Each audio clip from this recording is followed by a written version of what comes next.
स्वागत है। आज हम भगवद गीता के 8वें अध्याय परम गति की प्राप्ति इस पर थोड़ी गहराई से बात करेंगे।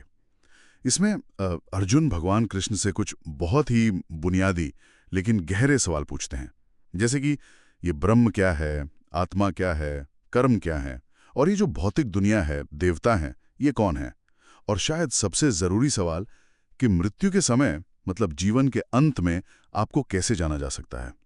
तो आज हम यही समझने की कोशिश करेंगे कि कृष्ण ने इनकी क्या परिभाषाएं दी और वो रास्ता क्या है जिससे परम धाम मिलता है, खासकर मौत के वक्त। चलिए शुरू करते हैं। हाँ, तो कृष्ण पहले कुछ मूल परिभाषाएं देते हैं। वो बताते हैं कि जो अविनाशी है, दिव्य तत्व, वही ब्रह्म है, और उसका जो आंतरिक स्वभाव मतलब हम सबका असली स्वरूप, वो अध्यात्म या आत्मा है। और कर्म वो क्रियाएं हैं जिनसे हम सब के ये भौतिक शरीर बनते हैं, विकसित होते हैं। अच्छा, तो मतलब ब्रह्म, आत्मा और कर्म, ये एक तरह से क्या कहते हैं, अस्तित्व के आधार हो गए। हाँ, कह सकते हैं। लेकिन अर्जुन ने सिर्फ यही नहीं पूछा था। हाँ, उन्होंने भौतिक जगत और देवताओं के बारे में भी पूछा था, है ना? बिल्कुल। तो कृष्ण आगे समझाते हैं कि ये जो दुनिया है, जो लगातार बदल रही है, ये भौतिक प्रकृति, ये अधिभूत है। हाँ। जैसे समझिए, ये एक स्टेज है, ब्रह्मांडीय स्टेज। अच्छा। और इस स्टेज पर जो दिव्य शक्तियां हैं, जैसे सूर्य देवता, चंद्र देवता, ये सब अधिदेव है। हाँ। और स्वयं भगवान जो परमात्मा रूप में हर जीव के हृदय में है, वो अधियज्ञ हैं, यानी सारे यज्ञों को भोगने वाले। समझ गया। तो ये परिभाषाएं तो ठीक हैं। इसके बाद कृष्ण अर्जुन के उस सबसे अहम सवाल पर आते हैं, मृत्यु के क्षण वाला रहस्य। इसमें उनका मुख्य संदेश क्या है? देखिए, यहाँ कृष्ण का एक बहुत ही शक्तिशाली आश्वासन है। वो कहते हैं, जो कोई जीवन के अंत में सिर्फ मेरा स्मरण करते हुए शरीर छोड़ता है, वो फौरन मेरे स्वभाव को पा लेता है, इसमें कोई शक नहीं। और वो ये भी कहते हैं कि मृत्यु के समय इंसान जिस भी भाव को याद करता है, उसे वही अवस्था मिलती है।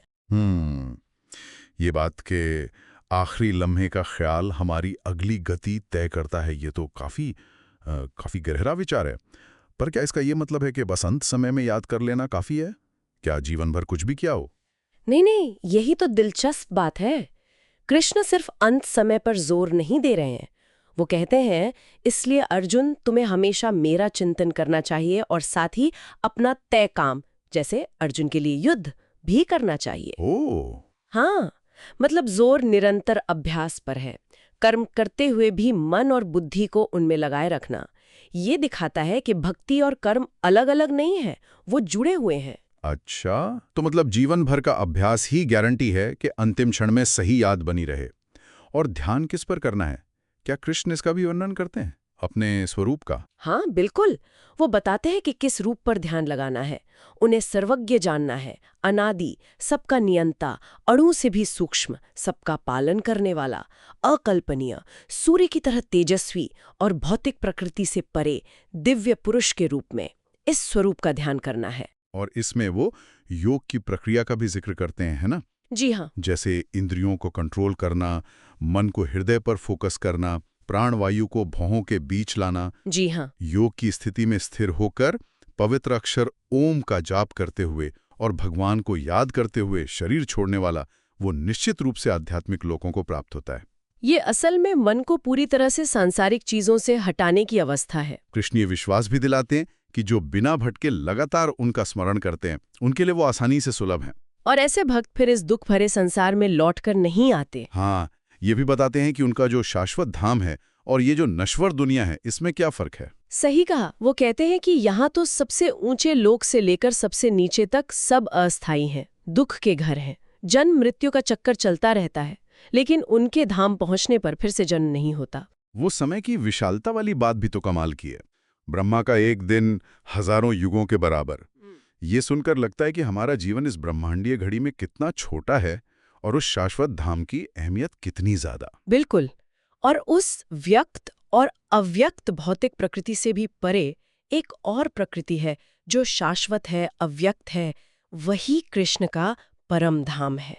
वो कभी नष्ट नहीं होता और उसे पाने का तरीका केवल अनन्य भक्ति और कुछ नहीं। अध्याय के आखिर में संसार से जाने के दो रास्ते भी बताए गए हैं, एक प्रकाश का और एक अंधकार का मार्ग, देवयान और पितृयान।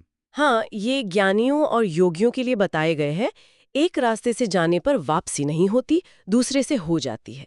लेकिन भक्तों के लिए कृष्ण फिर आश्वासन देते हैं, उन्हें इन रास्तों की चिंता करने की जरूरत नहीं है। अच्छा। हाँ, वो कहते हैं कि भक्ति करने वाले को वेद पढ़ने, यज्ञ करने, दान देने, तपस्या करने वगैरह इन सब कर्मों का जो फल होता है वो अपने आप ही मिल जाता है और वो भक्त अंत में परम धाम को ही प्राप्त होता है। तो कुल मिलाकर आज की चर्चा का सार यही निकलता है कि कृष्ण के अनुसार अटूट भक्ति और लगातार उनका स्मरण ही परम गति पाने का पक्का रास्ता है, खासतौर पर अगर ये अभ्यास जीवन भर चले। हाँ बिल्कुल। और जाते जाते एक सोचने लायक बात छोड़ जाते हैं कि ये असल में कैसे मुमकिन है।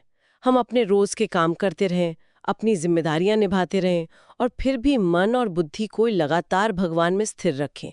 स्रोत के अनुसार यही अभ्यास, यही कोशिश हमें परम लक्ष्य तक ले जाती है। इस पर विचार करना सच में फायदेमंद हो सकता है।